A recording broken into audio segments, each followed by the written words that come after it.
चल भाग यहाँ से। मैं गुस्सा करके बोला। अब मेरी रिपोर्ट आ चुकी थी। मेरी सब रिपोर्ट ठीक थी। डॉक्टर ने पापा को बताया कि कोई बीमारी नहीं है, बस किसी ऊपर ताकत का साया है। मैं और आग बबूला हो गया। डॉक्टर होकर ऐसा बोल रहा है डॉक्टर साहब। पहले पापा को विश्वास नहीं था, पर जब डॉक्टर ने बोला तब से वो भी माँ का साथ देने लगे। अब आलम ये था कि मैं ज़्यादातर माँ के पास रहता था, बस सोता मैं अपने छोटे भाई के साथ था। मुझे स्कूल जाए 2 दिन हो गए थे, पर 2 दिन बाद मैं स्कूल गया। मैंने अच्छे से पढ़ाई करी, शाम को दोस्तों के साथ क्रिकेट भी खेला। अब सब कुछ अच्छा चल रहा था। अब मुझे कुछ भी पहले ऐसा महसूस नहीं हो रहा था। सब सामान्य था।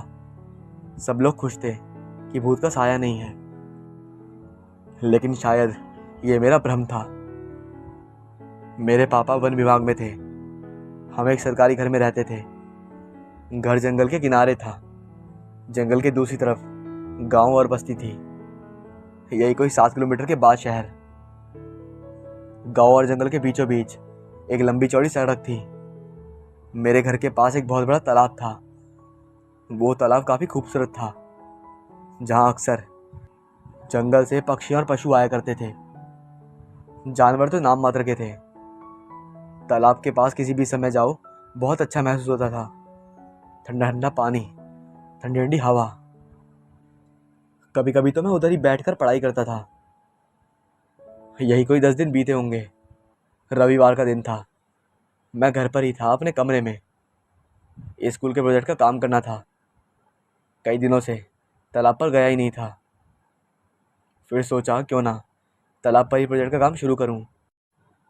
वहाँ शायद थोड़ा अच्छा भी लगेगा। फिर मैं 2 शिफ्ट में अपना सारा काम पूरा करने, अपना सारा सामान बटोरने लगा।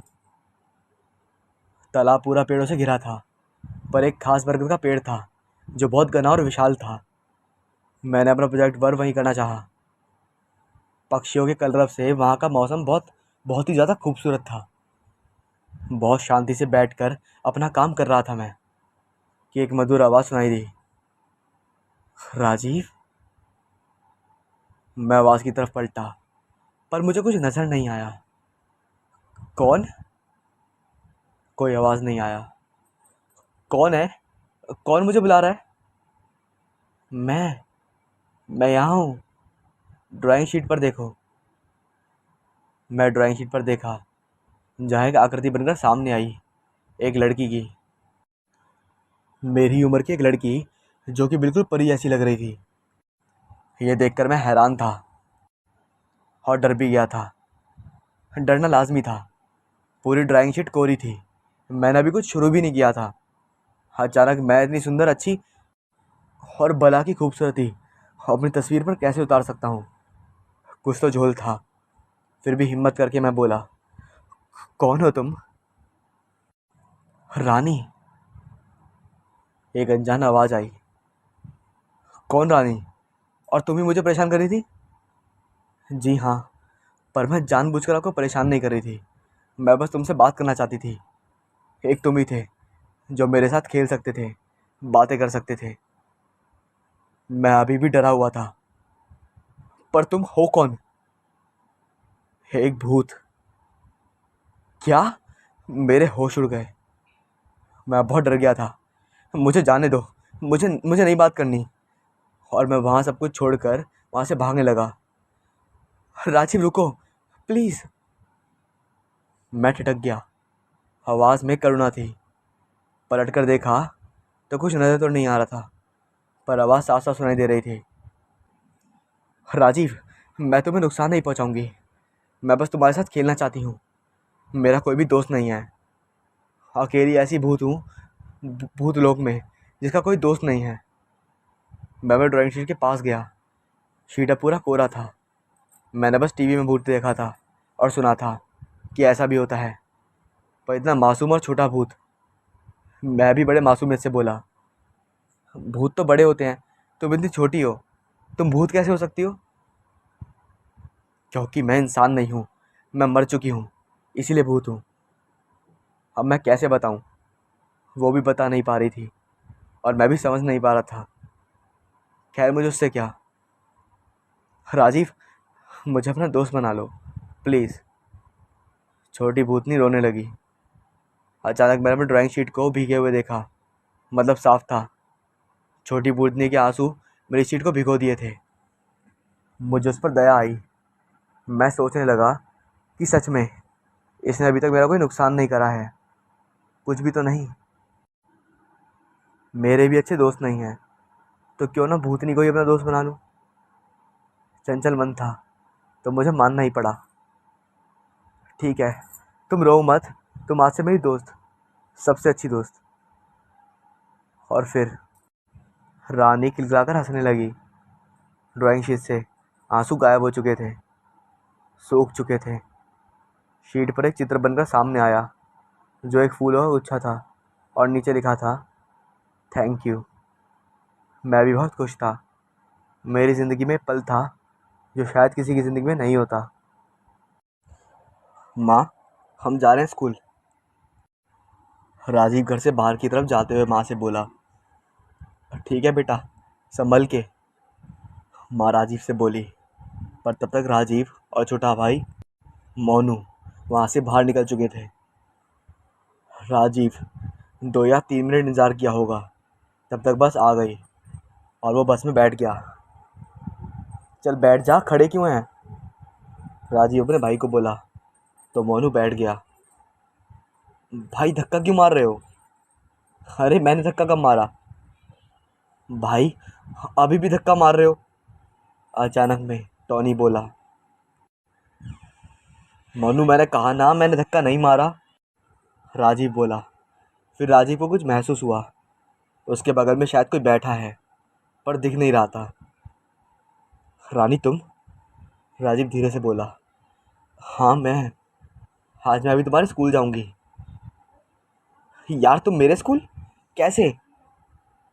भाई आप क्या फुसफुसा रहे हो, सारे बच्चे आपको देख रहे हैं, मोनू हंसते हुए बोला। "हाँ, नहीं नहीं कुछ नहीं। फिर उसने धीरे से रानी से बोला, वापस जाओ, मैं स्कूल से वापस आऊँगा फिर मिलूँगा तालाब के पास। ठीक है, रानी बोली। पर मैं आज नहीं तो कल तुम्हारे साथ स्कूल जरूर जाऊँगी। और फिर रानी वहाँ से गायब हो गई। माँ घर में अकेली थी और किचन पर काम कर रही थी। पापा अपने जॉब पर थे, मैं और मोनू स्कूल। माँ को गाने गाने का बहुत शौक था, वो काम करते करते गुनगुना रही थी। अचानक मेरे किचन में रखा फ्रिज अपने आप खुल गया और उसमें रखा हुआ आइसक्रीम का एक कप अपने आप हवा में बाहर आ जाता है। माँ घबरा जाती है और चिल्ला कर बाहर ड्राइंग रूम में आती है। पीछे पीछे आइसक्रीम भी हवा में लहराती हुई बाहर आती है और एक सोफे के पास ठहर जाती है। माँ घबराते हुए चिल्लाती है, पर उनकी आवाज़ किसी बाहर वाले को सुनाई नहीं देती है। माँ की आंखें फटी की फटी तब रह जाती हैं जब धीरे धीरे आइसक्रीम खत्म होने लगती है। ये देखकर माँ के होश उड़ जाते हैं और माँ वहीं धड़ाम से फर्श पर गिर जाती है। भूत, भूत। अरे, अरे मैं भूत नहीं हूँ आंटी, रानी बोलती है। इससे पहले माँ बेहोश थी। मैं और मेरा छोटा भाई जब घर वापस आते हैं तो माँ को इस हालत में देखकर हमारे तो होश उड़ जाते हैं। हम दोनों किसी तरह माँ को बेडरूम में ले जाते हैं और सुला देते हैं। मैंने कुछ नहीं किया राजीव, अचानक से मेरे कानों में रानी की आवाज़ आई। मैं गुस्से से रानी की तरफ देखा, जो दिख तो नहीं रही थी, पर मुझे महसूस हो रही थी कि वो यहीं है। मैंने बस आइसक्रीम खाई थी, डरते हुए रानी बोली। मुझे भूख लगी थी तो मैंने फिर से निकाल कर आइसक्रीम खाई और माँ ने देख लिया। मैंने अपने सिर पर हाथ मारा। क्या ज़रूरत थी? कभी कभी शांत जगह बैठो यार, जाओ यहाँ से। रानी शांत वहीं पर बैठ गई। माँ को होश आया तो वो चिल्लाने लगी, भूत, भूत, राजीव यहाँ भूत है बेटा, भूत। अरे माँ कुछ नहीं है भूत भूत। चुप कर, तुझे नहीं पता, पापा को फ़ोन लगा जल्दी। और मैं पापा को फ़ोन लगाता इससे पहले पापा आ गए और आते ही बोले, क्या हुआ? अरे क्या हुआ तुम्हें? फिर माँ ने सारी बात बताई। मैंने भी सुना और रानी भी सुन रही थी। ठीक है, मैं आज ही किसी और बाबा से मिलता हूँ। मैं कहती थी ना कि राजीव के शरीर में वही भूत है। ये जगह ठीक नहीं है, यहाँ के लोग भी अजीब हैं, पता नहीं क्या जादू करते रहते हैं। उन्हीं में से किसी ने शायद हमारे घर पे भी कर दिया कुछ। हम मैं भी माँ पापा को कैसे समझाता कि ये भूतनी मेरी दोस्त है, किसी को नुकसान नहीं पहुँचाएगी। क्या हुआ, इतना क्यों चिल्ला रहे हो? अगर माँ को कुछ हो जाए तो? कुछ नहीं होगा माँ को, रानी बोली। मैं खुद माँ से मिलना चाहती हूँ। क्यों? राजीव घबरा गया। माफ़ी मांगने के लिए। रहने दो, भूत हो तुम, माँ नहीं समझेगी। ये बताओ कि तुम स्कूल बस में क्या कर रही थी? मुझे भी स्कूल जाना था। क्यों? तुम तो भूत हो, तुम क्या करोगी स्कूल जाकर? मैं भी उसी स्कूल में पढ़ती थी। राजीव राजीव अवाक रह गया। मैं 2 साल पहले उस स्कूल में पढ़ती थी। मेरी यादें जुड़ी हैं उस स्कूल से। मतलब 2 साल पहले? क्या? मतलब 2 साल पहले तुम स्कूल में पढ़ती थी? तो रहती कहाँ थी? यहीं, जहाँ तुम आज रहते हो, उसी घर में, इसी तालाब में मैं आती थी। अभी बस में मैं जाती थी, वही बस ड्राइवर अंकल मुझे ले जाते थे। मैं आज भी उन्हें पहचानती हूँ। अरे लेकिन तो तुम भूत कैसे बनी? उस स्कूल में मेरी मौत हुई थी। रानी रोने लगी। सुबकने की आवाज़ मेरे कानों तक पहुँच रही थी। क्या हुआ रानी, तुम रो क्यों रही हो? मैं बहुत चंचल और मासूम सी स्टूडेंट थी राजीव, पढ़ने में बहुत तेज़। अक्सर मुझे टीचर लोग चॉकलेट या टॉफ़ी देते थे, मुझे प्यार मिलता था। दूसरे स्टूडेंट की अपेक्षा मुझे ड्राइंग नहीं आती थी, जिसकी वजह से मैं हमेशा क्लास में कम नंबर लाती थी। पर ड्राइंग के जो टीचर थे, उनकी नज़र हमेशा कमज़ोर स्टूडेंट पे रहती थी। ड्राइंग वाले टीचर है ना? हाँ हाँ, तुम शायद मनीष सर की बात कर रही हो। हाँ हाँ, वही। वो मुझे अलग से ड्राइंग बताने लगे थे और मुझे चिक्की कह के बुलाते थे। मेरे गाल हमेशा खींचते रहते, अलग से मुझे ट्यूशन देते। मेरे इसी घर में आकर मेरी माँ पर उन्होंने क्या जादू किया था, माँ ने तुरंत होम ट्यूशन के लिए हाँ कर दिया था। रानी अब सुबहने लगी थी। राजीव, मनीष सर अच्छे नहीं थे। क्यों? अच्छे तो हैं, क्लास में कितना अच्छा पढ़ाते हैं, मुझे तो बहुत अच्छी तरह पढ़ाते हैं। नहीं राजीव, मनीष सर मुझे पढ़ाते पढ़ाते अजीब तरह से छूते थे, मेरे गाल खींचते थे। राजीव मैं कैसे बताऊं वो? राजीव समझ ना सका। राजीव तुम्हें कैसे बताऊं? तुम फिल्म देखते हो ना? हाँ देखता तो हूँ। उसमें हीरो हीरोइन के साथ प्यार करता है ना? हाँ हाँ, कभी कभी करता है, ऐसे गानों में दिखाते हैं। वो जैसे माँ माँ भी अपने मोजी मुझे और मोटू को प्यार से पप्पी करती हैं। हाँ वैसा ही। पर पर मनीष सर मेरे अंगों के साथ खिलवाड़ करते थे। अब सिया फूट पड़ी थी। राजीव तुम्हें कैसे समझाऊं? इस स्कूल में मैं अकेली नहीं थी जिसके साथ मनीष सर गलत हरकतें करते थे।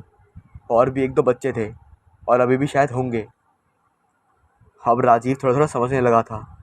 उसे एहसास होने लगा था कि किस गंदे नज़र की बात कर रही है रानी, किस तरह की छूने की बात कर रही है। राजीव का ये सब सोच के रूह कांप गया। रानी तुमने शिकायत क्यों नहीं की? आज तक तुमने किया है क्या? क्या मतलब? मतलब कल जो मेरे साथ हुआ था, आज वही किसी और के साथ हो रहा होगा, जो आज तक किसी ने नहीं की। मतलब मनीष सर बहुत ही चालाक और चतुर हैं। क्या मतलब? तुमने अभी तक नहीं बताया, आखिर भूत कैसे बनी तुम? एक दिन उन्होंने हद कर दी। मेरे पैरों हाथों में खरोच के निशान आ गए। उन्होंने मुझे डरा दिया था कि अगर मैं किसी को ये सब बात बताऊंगी तो वो माँ को बता देंगे कि मुझे कुछ नहीं आता और स्कूल से निकलवा देंगे। मैं डर गई थी राजीव। आखिर मैं थी तो छोटी सी बच्ची, सब सहती रही। एक दिन मैं हिम्मत करके बोली, अगर आप ये सब करोगे तो मैं मम्मी से बोल दूंगी। फिर स्कूल में मुझे रहना पड़े या नहीं, पता नहीं क्यों, फिर मनीष सर ने मुझे छूना पड़ना सब छोड़ दिया। मैं खुश थी कि चलो पीछा छूटा। एक दिन, सप्ताह, महीना निकल गया। मैं तो खुश थी, पर मेरी तरह एक लड़का था पिंटू, वो दुखी था।